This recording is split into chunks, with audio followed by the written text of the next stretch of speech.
అందరికీ ఈరోజు నెల్లూరు పప్పులు చేసే విధానం అండి. ఫస్ట్గా స్టవ్ వెలిగించాను, తర్వాత దబర పెట్టుకున్నానండి. తర్వాత కొంచెం నెయ్యి వేసానండి.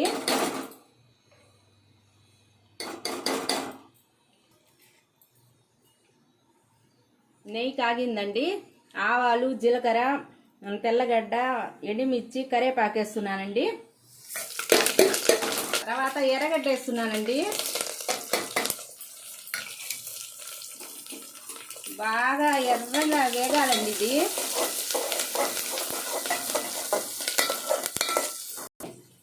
ఫస్ట్గా కందిపప్పు కుక్కర్లో వేస్తున్నానండి. కందిపప్పు, పచ్చిమిరపకాయలు, టమాటాలు, ఎర్రగడ్డ బాగా అయిపు ఫస్ట్ పసుపు వేసానండి. తర్వాత 5-6 విజులు వచ్చిన తర్వాత ఇవి ఎనుపుకున్నానండి. బాగా పప్పుల్స్ లాగా చేసుకున్నానండి. ఇది నెల్లూరు పప్పుల్స్ అండి. ఇది చింతపండు వేసి బాగా పప్పుల్స్ లాగా చేసుకున్నానండి. తర్వాత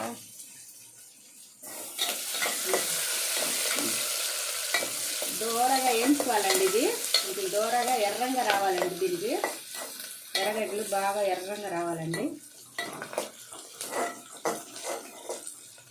కొంచెం ఇంగువ వేసుకుంటున్నానండి.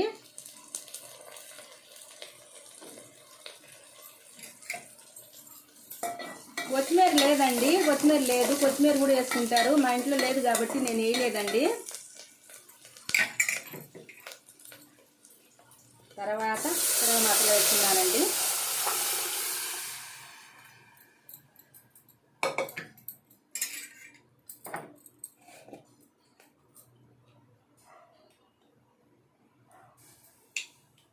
ఉప్పు కొంచెం తక్కువ అయిందండి, కొంచెం ఉప్పు వేసుకున్నాను. బాగా తెల్లాలండి, పప్పుల్స్ బాగా తెల్లాలండి. ఇదండి నెల్లూరు పప్పుల్స్. తెల్లుతా ఉంది చూడండి, పొంగు వచ్చింది, అయిపోయినట్టే. ఇది మీకు ఇష్టపడితే ఒక లైక్ చేయండి, షేర్ చేయండి, సబ్స్క్రైబ్ చేయండి. స్టవ్ ఆఫ్ చేస్తున్నానండి.